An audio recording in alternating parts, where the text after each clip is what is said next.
और दूसरा कारण ईवीएम के अंदर बड़े बड़े देश हैं, जैसे अमेरिका है, ब्रिटेन है, ऑस्ट्रेलिया है, आप बांग्लादेश देख लो, पाकिस्तान देख लो, इन देशों के अंदर भी बैलेट पेपर के माध्यम से चुनाव हो रहे हैं, जबकि भारत देश के अंदर ईवीएम के माध्यम से हो रहे हैं। और ईवीएम मशीनें अपन यहाँ से कोई सैटेलाइट ऊपर भेजते हैं, है ना, तो सैटेलाइट को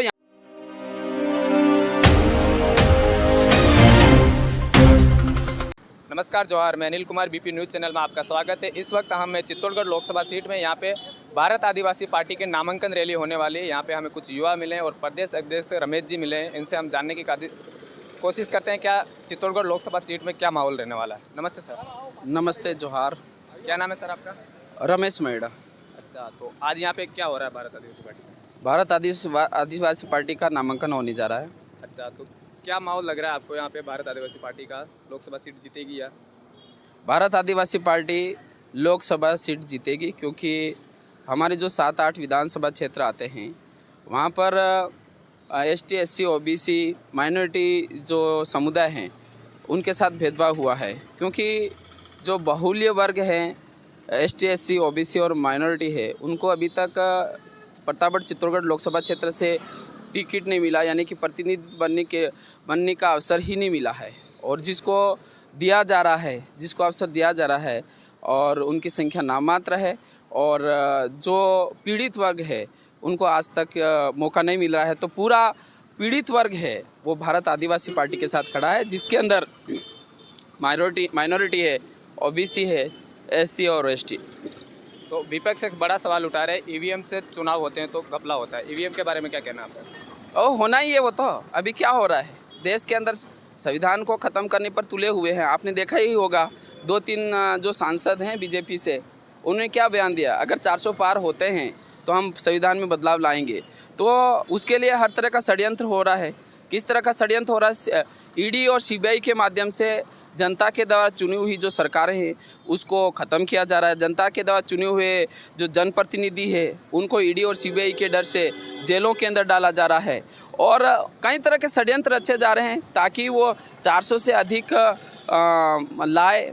और दूसरा कारण ईवीएम के अंदर बड़े बड़े देश हैं, जैसे अमेरिका है, ब्रिटेन है, ऑस्ट्रेलिया है, आप बांग्लादेश देख लो, पाकिस्तान देख लो, इन देशों के अंदर भी बैलेट पेपर के माध्यम से चुनाव हो रहे हैं, जबकि भारत देश के अंदर ईवीएम के माध्यम से हो रहे हैं। और ईवीएम मशीनें अपन यहाँ से कोई सैटेलाइट ऊपर भेजते हैं, है ना, तो सैटेलाइट को यहाँ से रिमोट से कंट्रोल कर सकते हैं, तो ईवीएम को भी कंट्रोल किया जा सकता है। क्या है, मशीन है और टेक्नोलॉजी है, टेक्नोलॉजी के माध्यम से कुछ भी हो सकता है।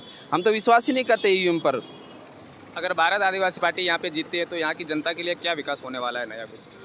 यदि भारत आदिवासी पार्टी जीतती है प्रतापगढ़ चित्तौड़गढ़ संसदीय क्षेत्र से, तो जनता की मूलभूत सुविधाओं के लिए काम किया जाएगा। उसमें से सबसे बड़ा जो मुद्दा है वो रोज़गार का है। तो सबसे पहले रोज़गार के ऊपर काम किया जाएगा ताकि नव युवाओं को रोज़गार मिले, पढ़े लिखे युवाओं को रोज़गार मिले। दूसरा, हम शिक्षा को मजबूत करने का कार्य करेंगे ताकि हर आम व्यक्ति को क्वालिटी ऑफ एजुकेशन मिले। तीसरा, हम स्वास्थ्य सुविधाओं को सुदृढ़ करेंगे ताकि गरीब से गरीब पेशेंट भी अपना इलाज पा सके और अच्छा बेहतर ज़िंदगी जी पाए। इसलिए हम मूलभूत सुविधाओं के लिए कार्य करेंगे और न्याय स्थापित करेंगे। सभी वर्गों के अंदर सबको न्याय मिलेगा और कानून व्यवस्था को सुदृढ़ किया जाएगा, मजबूत किया जाएगा और किसी के साथ किसी भी तरह का भेदभाव नहीं किया जाएगा। इन मुद्दों को लेकर भारत आदिवासी पार्टी मैदान में है और निश्चित रूप से हमें भरोसा है भारत आदिवासी पार्टी बहुमत से जीतेगी। कुछ लोगों का कहना है भारत आदिवासी पार्टी आदिवासियों के हक अधिकार की बात करती है और दूसरे समाज के बारे में बात नहीं करती, इसके बारे में क्या कहना है? ये उनका भ्रम है। भारत आदिवासी पार्टी वास्तव में ये जो पार्टी है वो पीड़ितों की पार्टी है, पिछड़ों की पार्टी है, एसटी, एससी, ओबीसी और माइनॉरिटी और जनरल से भी वो लोग जो कांग्रेस और बीजेपी से पीड़ित है उन सब के लिए कार्य कर रही है। भारत आदिवासी पार्टी के अंदर जो पदाधिकारी बनाए हुए हैं तो सभी वर्गों को बराबर प्रतिनिधित्व दिया गया है और ऐसा नहीं है कि ये वर्ग विशेष की बात करेगी। भारत आदिवासी पार्टी असल में हम कहें तो लोकतांत्रिक पार्टी है जो भारत देश को मजबूत करने के लिए कार्य कर रही है। चलिए, धन्यवाद। Okay, thank you.